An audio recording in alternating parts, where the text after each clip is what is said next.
તો સોમવારના દિવસે ભૂલથી પણ ન કરો આ 20 કામ.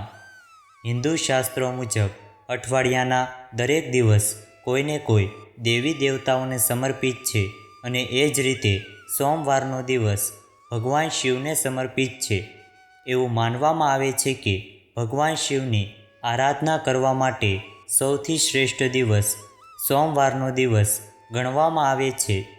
સાથે જ એવી પણ માન્યતા છે કે આજના દિવસે મહાદેવની કૃપા મેળવવા માટે આ સરળ ઉપાય કરી લેશો તો જીવનમાં આવેલ દરેક પરેશાની અને સમસ્યા ભોળાનાથ દૂર કરી દેશે. સોમવારના દિવસે મહાદેવની કૃપા મેળવવા માટે આ સરળ ઉપાય કરી લેશો તો જીવનમાં આવેલ દરેક પરેશાની અને સમસ્યા ભોળાનાથ દૂર કરી દેશે. ભગવાન શિવને ભોળાનાથના નામે પણ ઓળખવામાં આવે છે. ભોળાનાથ ભક્તોની ભક્તિથી જલ્દી જ પ્રસન્ન થઈ જાય છે અને એટલા માટે જ એમને ભોળાનાથના નામે પણ ઓળખવામાં આવે છે. હે ભોળાનાથ, હું તમને હાથ જોડીને પ્રાર્થના કરું છું કે જે આ વિડીયોને લાઈક કરશે, ચેનલને સબસ્ક્રાઈબ કરશે, તેમના જીવનમાં ક્યારેય કોઈ દુઃખ કે પીડા ન આવવા દો. સોમવારના દિવસે આ ઉપાય કરવા જોઈએ. નંબર 1. સોમવારે સવારે વહેલા સ્નાન કરીને પૂજા કર્યા પછી મહામૃત્યુંજય મંત્રનો 108 વાર જાપ કરવો જોઈએ. નંબર 2. સોમવારે સવારે શિવ મંદિરમાં જઈને શિવલિંગ પર ચંદન, અક્ષત, દૂધ, ગંગાજળ અને તલ ભેળવીને શિવલિંગનો અભિષેક કરવો જોઈએ અને સાથે જ ઓમ નમઃ શિવાયનો જાપ કરવો જોઈએ. નંબર 3. જો સોમવારના દિવસે કરવામાં આવતી પૂજામાં બીલીપત્ર, અક્ષત, ચંદન, ધતુરા અને આંકડાના ફૂલોનો સમાવેશ કરવામાં આવે તો ભગવાન શિવ ખૂબ જ ઝડપથી પ્રસન્ન થાય છે અને તમારી મનોકામના પૂર્ણ કરે છે. નંબર 4. સોમવારના દિવસે બ્રહ્મ મુહૂર્ત અને પ્રદોષ કાળમાં શિવલિંગની વિધિગત પૂજા કરવી જોઈએ અને 21 બીલીપત્ર પર સફેદ ચંદન લગાવી શિવલિંગને અર્પિત કરવા જોઈએ. ત્યારબાદ શિવ ચાલીસા અથવા તો શિવાષ્ટકનો પાઠ કરવો જોઈએ. આમ કરવાથી ભગવાન શિવની કૃપા પ્રાપ્ત થાય છે અને કુંડળીમાં ચંદ્રની સ્થિતિ મજબૂત થાય છે. નંબર 5. સૂર્યોદય સમયે શિવલિંગ પર શેરડીના રસથી અભિષેક કરવો જોઈએ. સોમવારે ગરીબ લોકોને ભોજન કરાવવું જોઈએ. ભગવાન શિવની વિધિપૂર્વક પૂજા કરવી જોઈએ. નંબર 6. પોતાની શ્રદ્ધા પ્રમાણે દાન કરવું જોઈએ.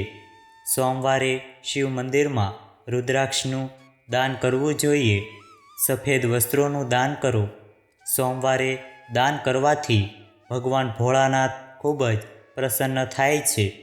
એવું માનવામાં આવે છે કે આ દિવસે દૂધ, ખાંડ, સફેદ કપડું અને દહીં જરૂરિયાતમંદ વ્યક્તિને દાન કરવું જોઈએ. આ ઉપાયથી ભોળાનાથ પોતાના ભક્તો પર પ્રસન્ન થાય છે અને આશીર્વાદ આપે છે. નંબર 7. સોમવારના દિવસે શિવલિંગ પર દૂધ અને જળ ચડાવો. બાદમાં ગૌરીશંકર રુદ્રાક્ષ અર્પિત કરો.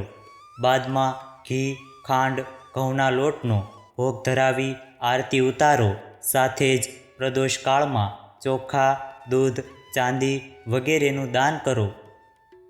નંબર 8. સોમવારે મહાદેવને દૂધ અર્પણ કરવું જોઈએ.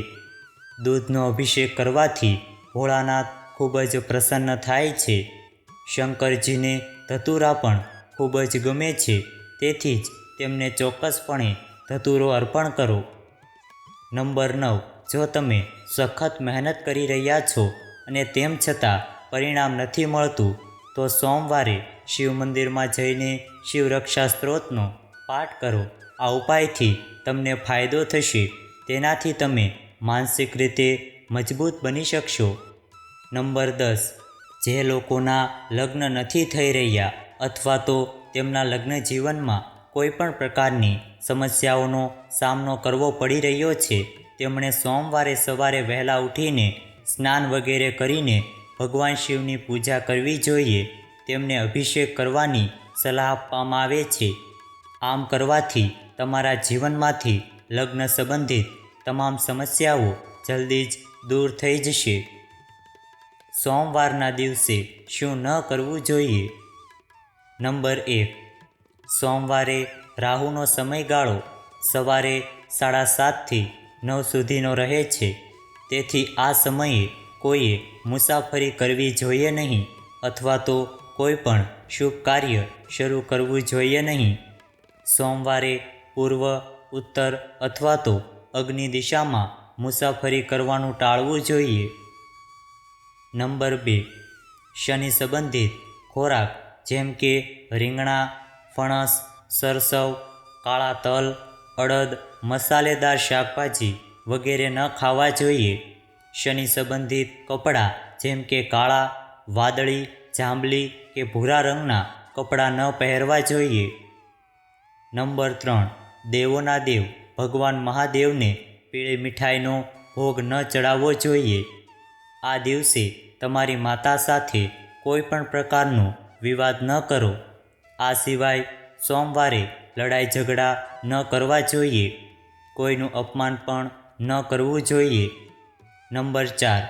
જો તમે સોમવારે ઉપવાસ કરી રહ્યા છો અથવા તો આ દિવસે કોઈ ખોટું કામ કરવાની કોશિશ ન કરવી જોઈએ. આ સાથે જ ભગવાન શિવની પૂજામાં તુલસીનો ઉપયોગ ન કરવો જોઈએ. નંબર 5. સોમવારે ખાંડનો ઉપયોગ ન કરવો જોઈએ. તામસિક ભોજનનું સેવન પણ ન કરવું જોઈએ. કોઈ પણ રીતે પરિવારના દેવતાનું અપમાન ન કરો. નંબર 6. સોમવારના વ્રતની પૂજા સમયે આ વાતનું ધ્યાન રાખો કે તમારે ક્યારે પણ શિવલિંગની સંપૂર્ણ પરિક્રમા ન કરવી જોઈએ. જળાશયના સ્થળે પરિક્રમા કર્યા પછી થોભો અને પાછા વળો અને પરિક્રમા પૂર્ણ કરો. નંબર 7. જો કોઈ વ્યક્તિ સોમવારના દિવસે જુગાર, ચોરી અથવા તો અન્ય કોઈ સ્ત્રી પર ખરાબ નજર રાખવા જેવા કાર્યો કરે છે તો તે પાપનો ભાગીદાર બને છે. તેથી આ ખરાબ કાર્યો કરવાની મનાઈ છે. સોમવારની પૂજા વિધિ. નારદ પુરાણ અનુસાર સોમવારના વ્રત દરમિયાન વ્યક્તિએ સવારે સ્નાન કરીને ભગવાન શિવને પાણી અને બેલીપત્રના પાન અર્પણ કરવા જોઈએ અને શિવગૌરીની પૂજા કરવી જોઈએ. શિવની પૂજા કર્યા પછી સોમવારે વ્રત કથા સાંભળવી જોઈએ. આ પછી સોમવારે ફક્ત એક જ વાર ભોજન કરવું જોઈએ.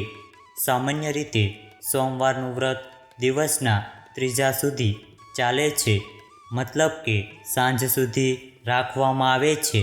સોમવાર વ્રત 3 પ્રકારના હોય છે. દર સોમવારે વ્રત, સૌમ્ય પ્રદોષ વ્રત અને 16 સોમવારનું વ્રત. આ બધા વ્રત માટે એક જ વિધિ છે. જો આ વિડીયો તમને પસંદ આવ્યો હોય તો વિડીયોને લાઈક કરજો, ચેનલને પણ સબસ્ક્રાઈબ કરજો અને બાજુમાં આપેલા બેલ આઇકનને પ્રેસ કરીને ઓલ ઉપર સિલેક્ટ કરી લેજો, જેથી તમને વિડીયોની નોટિફિકેશન સૌથી પહેલાં મળતી રહે. અને કોમેન્ટ બોક્સમાં હર હર મહાદેવ જરૂરથી લખજો. વિડીયોને છેલ્લે સુધી જોવા બદલ આપનો ખૂબ ખૂબ આભાર.